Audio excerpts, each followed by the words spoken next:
This is the weekly weather briefing for Tuesday, May 27, 2014. This briefing will cover the weather for the upcoming week across the inland Northwest. My name is Ryan Fleeman from the National Weather Service here in Spokane, Washington. As always, forecasts are subject to change, so please check our website during the week for updated information. So here's the overview for the upcoming week. For today, we will see partly to mostly cloudy sky conditions with clouds continue to increase through the day. This evening into Wednesday evening brings a chance for region-wide showers and some thunderstorms. Wednesday night into Thursday brings drying conditions from south to north. A chance of showers and isolated thunderstorms will remain possible for the northern portions of the forecast area. Friday and into the weekend, the region will experience mostly dry conditions, minus a few showers possible for the Cascades and Panhandle Mountains. Hydrology will continue to be a concern as area rivers continue to run high. Looking at our current conditions, we show a well-defined area of low pressure just off the Washington coast. This weather system will help to pump moisture into the region today and into tomorrow. The moisture will help to promote the mentioned showers and thunderstorms for Wednesday. This system looks to exit to the northeast by Thursday. Chance for showers and thunderstorms start tonight as waves of energy come around the area of low pressure. Chances for thunderstorms this evening will be in the Cascades and the southeast portions of the forecast area. Overnight, the area for storms shifts to include much of eastern Washington and the entire Idaho Panhandle. In most cases, we will see the rainfall amounts remain light. The best chance for heavier precipitation will be in the Idaho Panhandle. Wednesday looks to be an active day as the low-pressure center moves through the region. This will allow the entire region to be susceptible to some thunderstorms. Coverage and intensity will be the big question when it comes to thunderstorms, and this will all depend on the amount of sun breaks that are present throughout the day. If we see more sun breaks, this would lead to stronger storms, whereas less would mean less thunderstorm coverage and more of just rain showers. If we were to see increased sun breaks, some storms have the potential to become stronger, leading to small hail, gusty winds, heavy rain, and lightning. This will be mainly confined to northeast Washington and north Idaho. Conditions will start to dry up towards the end of the week, with showers lingering for Thursday, mainly for areas north of Highway 2. Some afternoon rumbles of thunder may also be possible for far northern Washington and far north Idaho. Any thunderstorms that do occur should remain weak in nature. For Friday and into the weekend, conditions really improve as drier air moves into the region. Only enough moisture looks to make it into the region to trigger some light showers for maybe the Cascades and the Idaho Panhandle Mountains. The main concern for the weekend will be monitoring area streams and rivers that continue to run high. So here is the 7-day temperature and precipitation outlook for Spokane. As you see, after we get through the rain on Wednesday and Thursday, a very pleasant weekend looks to be in store.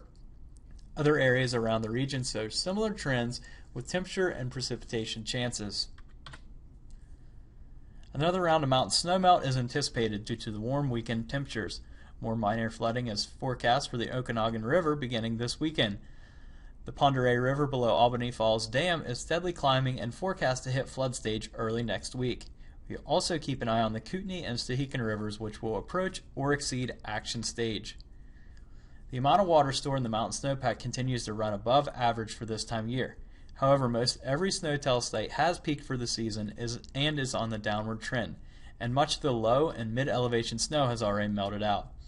Basins that still have appreciable risk for late-season flooding are the Okanagan, Pend Oreille Lake and River, and the Kootenai River, since they are fed by bigger and higher elevation watersheds in Canada, which include the Kootenai and Okanagan basins, and Montana for the Pend Oreille Basin. Taking a look at some of the rivers, the Kootenai River is running above action stage currently and will continue to do so throughout the next week.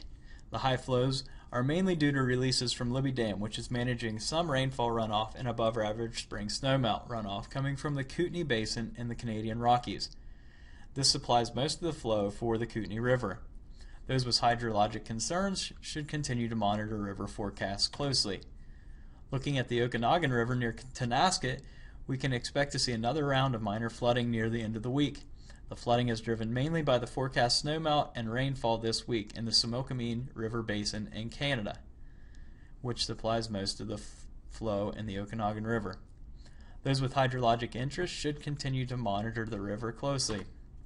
And finally, the Pend Oreille River is fed mainly by snowmelt coming from the Montana Rockies. Dam regulation in Montana also affects the rate of rise and eventual peak. Those with interest should continue to monitor the forecast closely. Finally, taking a look at the impact summary, showers and thunderstorms tonight through Wednesday evening. Some storms for northeast Washington and North Idaho could be stronger with increased sunbreaks through the day on Wednesday. A drying trend will be present Thursday from south to north. Showers mainly should stay confined north of Highway 2. As we move to the weekend, dry and warm conditions are expected with temperatures well above normal, and we will continue to monitor the flooding concerns for area rivers and streams.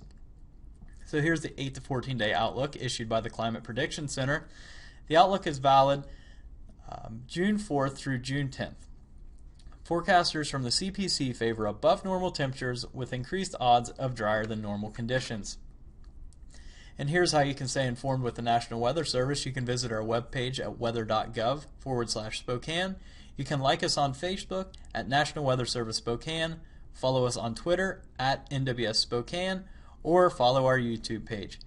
Thanks for tuning in to this weekly weather briefing.